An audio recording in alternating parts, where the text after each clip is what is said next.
Hãy subscribe cho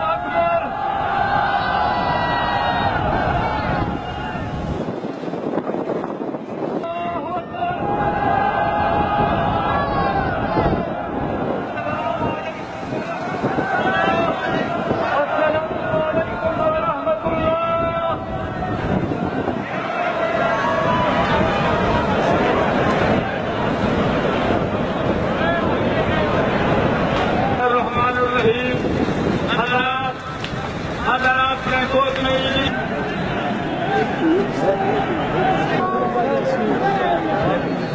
hấp dẫn.